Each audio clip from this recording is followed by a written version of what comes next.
Receber 1% ao mês em dividendos em dólar, eu sei que muitos de vocês com certeza desejam. E é basicamente isso que o SPY11, que a Buena Vista lançou aqui na nossa Bolsa de Valores, está prometendo. E eu sei que isso deu o maior bafafá, muita gente comentando, porque como é possível os ETFs que distribuem dividendos serem algo tão novo aqui na nossa Bolsa de Valores e já vir um aí que está distribuindo dividendos mensais na casa de 1%? Será que tem alguma pegadinha por trás de tudo isso? E bom, basicamente no vídeo de hoje eu quero trazer para vocês as principais características desse novo ativo na nossa Bolsa de Valores, mas também os prós e os contras para nós entendermos os riscos que o SPY11 carrega. Então me acompanhe até o final do vídeo, já deixem um like de vocês, se inscrevam aqui no canal e cliquem no sininho porque tem conteúdo novo toda semana. E claro, no final do vídeo me contem se vocês acharam ou não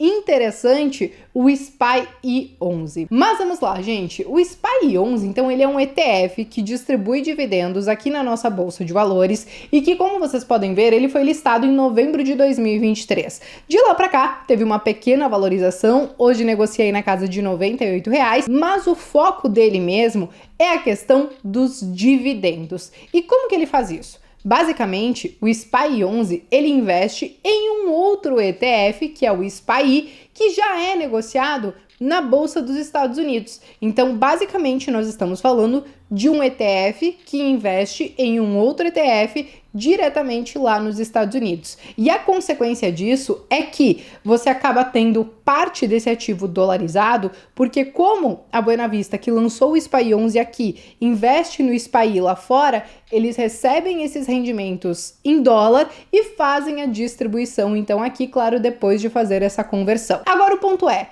como pode eles conseguirem, como vocês estão vendo aí na tela, distribuir 1% todos os meses, né? Qual é a estratégia que eles utilizam, que inclusive fez com que eles superassem o CDI nesses últimos meses? Basicamente, o foco do SPY é investir nas 500 principais empresas da Bolsa de Valores dos Estados Unidos. Só que não somente isso, esse ETF, ele também acaba utilizando as opções para gerar o que nós chamamos de dividendos sintéticos. E eu sei, talvez cabe um vídeo somente para falar de dividendos sintéticos, mas em linhas gerais, o que eles fazem todos os meses são vendas cobertas dos ativos, das ações que eles têm na carteira, para que, com a diferença do valor das ações e, claro, do strike das opções que eles fizeram esses lançamentos para gerar esses dividendos sintéticos, eles consigam ter essa rentabilidade mensal e consigam também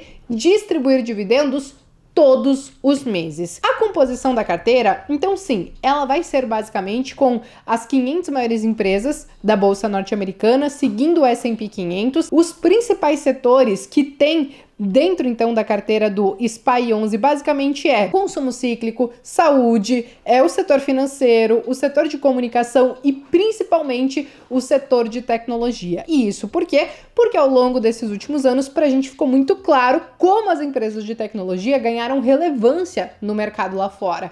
Tanto que, quando a gente olha as principais posições do ETF, basicamente, nós temos as Big Techs compondo essas posições, né? Então, nós temos aí a Amazon, Tesla, Alphabet, Nvidia, Meta. Então, essas principais empresas que já são muito conhecidas pelos investidores são as principais posições, mas, claro, não se limitando a isso. Mas, beleza, entendemos como o ETF aqui no Brasil opera investindo no SPY lá fora. Agora nós precisamos entender os prós e contras, tá? Por quê? Eu quero começar com os contras. Quando você entra lá no site do SPY11, você encontra lá que a taxa de administração é de 0,83%. Só que aí vem o detalhe.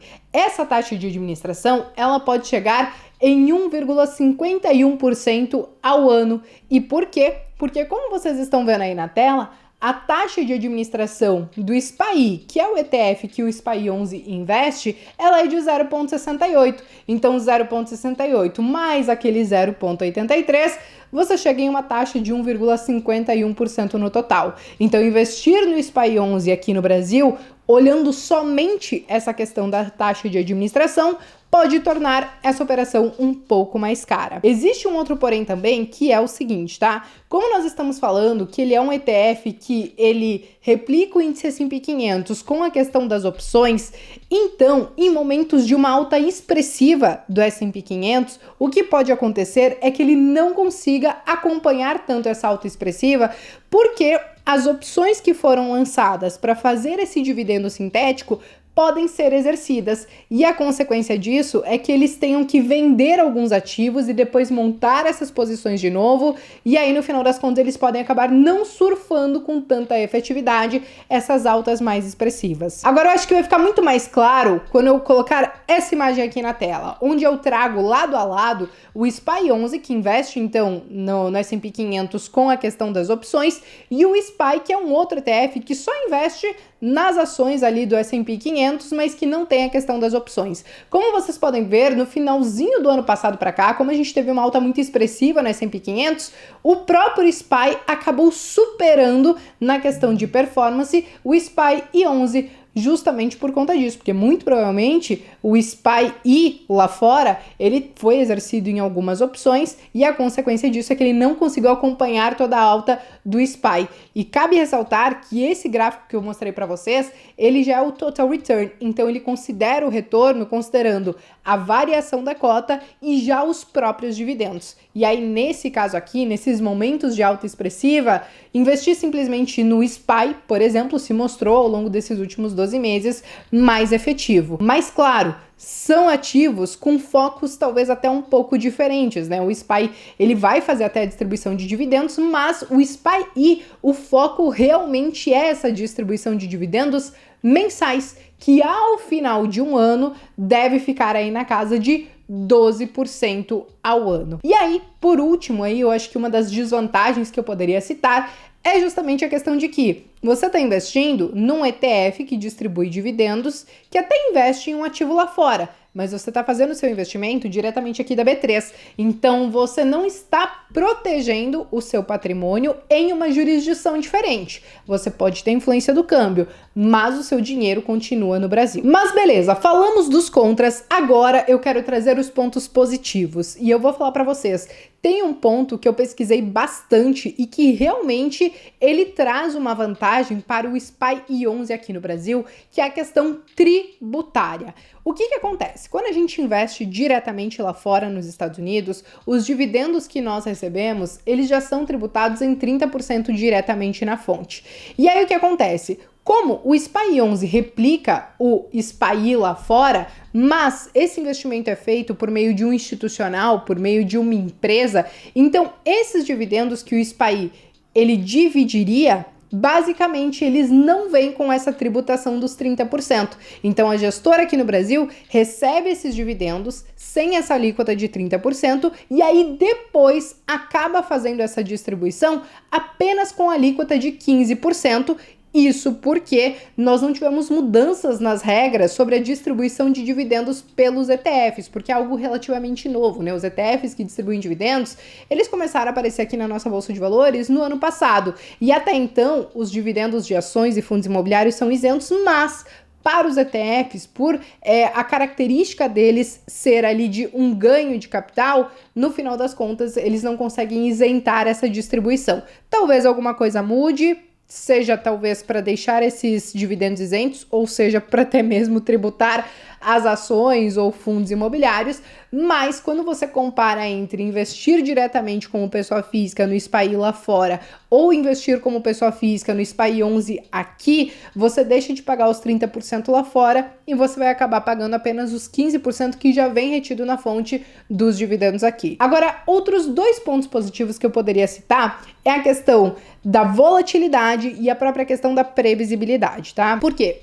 O ETF, né, a Buena Vista, ela realmente se propõe a fazer essa distribuição de 1% ao mês. Vai chegar no final de um ano, você deve chegar ali com um dividend yield de mais ou menos 12% para esse ETF, né?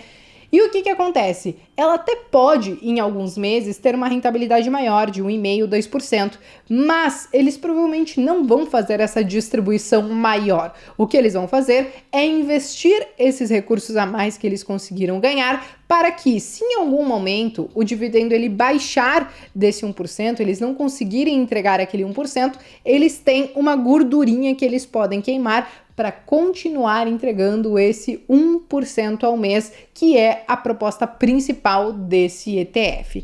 E aí, claro, fora isso, existe a questão da volatilidade. Quando você investe, por exemplo, só no S&P 500, você tem aquela volatilidade, aquele sobe e desce das ações naturalmente, né? E que muita gente aguenta, algumas outras pessoas não.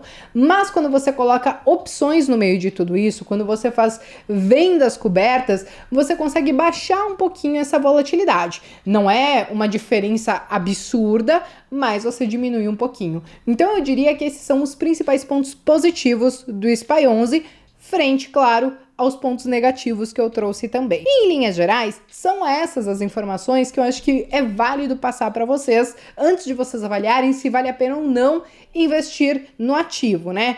É claro, eu defendo muito para vocês, né, que investir em ativos dolarizados, o ideal é que seja essa proteção feita diretamente lá fora, pensando nessa dolarização, no investimento em uma jurisdição diferente e tudo mais. Mas aqui, como eu trouxe para vocês, existem inclusive pontos positivos com quem talvez decidir investir aqui no Brasil.